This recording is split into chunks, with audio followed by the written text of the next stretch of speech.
இந்த video education மற்றும் information purpose only மட்டும். நீங்கள் எந்த ஒரு ஷேர் வாங்கும் பொழுதோ அல்லது விற்கும் பொழுதோ செபி ரிஜிஸ்டர் அட்வைசரை கேட்டு செயல்படவும். நான் செபி ரிஜிஸ்டர் அட்வைசர் கிடையாது. வாழ்க வையகம், வாழ்க வையகம், வாழ்க வளமுடன். 4 மேங்கோ இன் சிங்கிள் ஸ்டோன். ஒரே கல்லில் 4 மாங்காய். நமக்கு ஒரு கல்லில் 2 மாங்கான்னு ஒரு பழமொழி இருக்குது. அந்த மாதிரி தான் ஒரே கல்லில் 4 மாங்காய் எப்படிங்கிறத இந்த ஒரு அனலிஸ் மூலம் நம்ம தெரிஞ்சுக்கலாம். இதன் மூலம் நீங்கள் ஒரு நல்ல ஏர்னிங்கும் பண்ண முடியும். அது எப்படிங்கிறத தெளிவாக விளக்குறேன். அதாவது இப்போ நம்ம ஃபஸ்ட் எடுத்தோன்னா பண்ண போகிறது என்னென்னா விஎஸ்டி இண்டஸ்ட்ரி. இந்த இண்டஸ்ட்ரி ஒரு டொபேக்கோ இண்டஸ்ட்ரியை சேர்ந்தது. ஏர்னிங் நல்லா பண்ணிகிட்டு இருக்குது. இது என்னென்னா மேஜராக எதுக்காக இதை நான் எக்ஸாம்பிளோட எடுத்துக்கிட்டேன்னா, போனஸ் 10 தராங்க. அதாவது ஒரு ஷேர் வச்சுருந்தா 10 போனஸ் தராங்க. அதை லாஸ்ட் டேட் என்னென்னா 30 ஆகஸ்ட் 2024. ஸோ நீங்கள் அதுக்கு முன்னாடி பை பண்ணியிருக்கணும். இதில் என்னென்னா ஃபஸ்ட் எடுத்தோன்னே போனஸ் ஒன்று கிடைக்கிது. Second capital gain tax profit நமக்கு கிடைக்கும். அது எப்படிங்கிறத நெக்ஸ்ட்டு நான் விளக்குறேன். டிவிடெண்ட் இது 150 ரூபீஸ் தராங்க. இது வரைக்கும் தந்துட்டு இருந்திருக்காங்க. ஸோ அரௌண்டு நமக்கு ஒரு 4% கிடைக்கும்.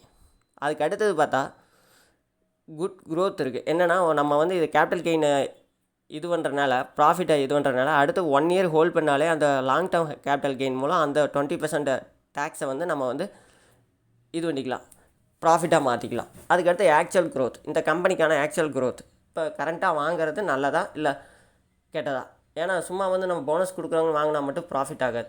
அது நல்ல கம்பெனியாக இருந்தால் தான் அடுத்தது க்ரோத் ஆகிறப்ப நமக்கு அதுவும் பெனிஃபிட் கிடைக்கும். இல்லைன்னா என்ன ஆகுனா, நிறைய பெனி ஸ்டாக் என்ன ஆகுனா போனஸ் கொடுப்பாங்க. போனஸ் கொடுத்தோன்னா அது கீழே இறங்க ஆரம்பித்தா லோ ப்ரைஸ் போயிடும். அப்புறம் நமக்கு ஒரு பிரயோஜனமே இருக்காது.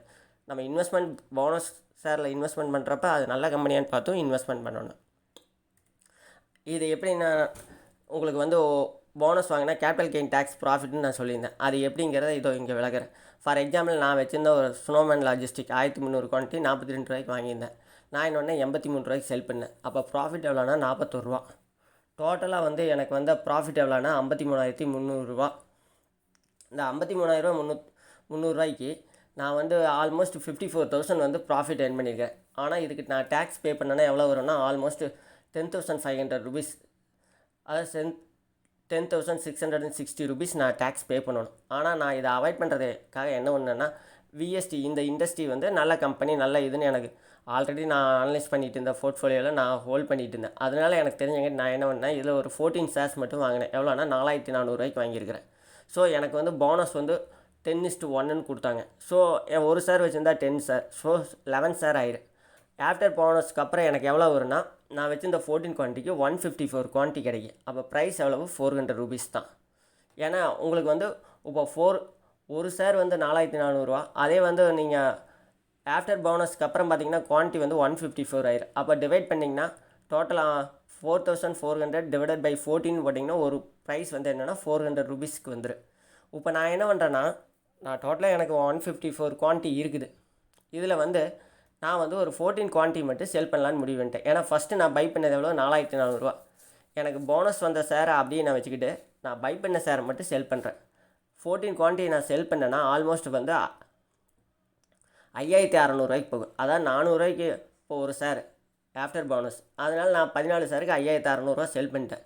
டோட்டல் பையிங் ப்ரைஸ் எவ்வளோனா, நான் 61,600 ரூபாய்க்கு நான் பை பண்ணியிருக்கேன். ஏன்னா 14 இன்ட்டு 4,400க்கு தான் நான் பை பண்ணேன். ஸோ இதை கழிச்சேன்னா டோட்டல் லாஸ் எவ்வளோனா எனக்கு 56,000 ரூபா. ஸோ ஆல்ரெடி நான் ப்ராஃபிட் எவ்வளோ ஏர்ன் பண்ணி வச்சுருந்தேன் 53,300 ரூபா. ஸோ அதை விட இது அதிகமாக லாஸ் ஆனாங்காட்டி இது ரெண்டு டேலி ஆயிருமா. ஸோ இப்போ பார்க்க போனால் எனக்கு ப்ராஃபிட் எதுவும் கிடையாது. அதனால் நான் டேக்ஸ் ஒரு 10,660 ரூபா நான் பே பண்ணுறது கிடையாது. ஸோ இது ஒரு வகையில் எனக்கு ஒரு பெனிஃபிட். அதுக்கடுத்து பார்த்தா குவான்டிட்டியும் பார்த்திங்கன்னா 140 குவான்டிட்டி என் கையில் இருக்குது. அதோட பையிங் ப்ரைஸ் என்னென்னா 0ன்னு இருக்குது. இப்போ நான் செல் பண்ணேன்னா திரும்ப நான் அதுக்கு பே பண்ணி தான் ஆகும் டேக்ஸ். ஆனால் இதை நான் 365 டேஸ் ஹோல்ட் பண்ணேன்னா எனக்கு லாங் டேர்ம் டேக்ஸ் எக்ஸப்ஷனில் பார்த்தீங்கன்னா ஒரு இது கிடைக்கும். அதாவது 1 லேக் வரைக்கும் நீங்கள் செல் பண்ணிங்கன்னா உங்களுக்கு டேக்ஸ் கிடையாது. ஸோ அதில் பார்த்தா எனக்கு 20% டேக்ஸ், அதாவது 10,000 ரூபா ப்ராஃபிட் ஆயிரு ஆஃப்டர் 365 டேஸ். இன் பிட்வீனில் டிவிடெண்ட் 4% நான் தந்துட்டுருக்காங்க இது வரைக்கும். ஃப்யூச்சர்லேயும் மேபி அது டிபெண்ட் அந்த ப்ராஃபிட்டை பேஸ் பண்ணி 3% 4% தரலாம்.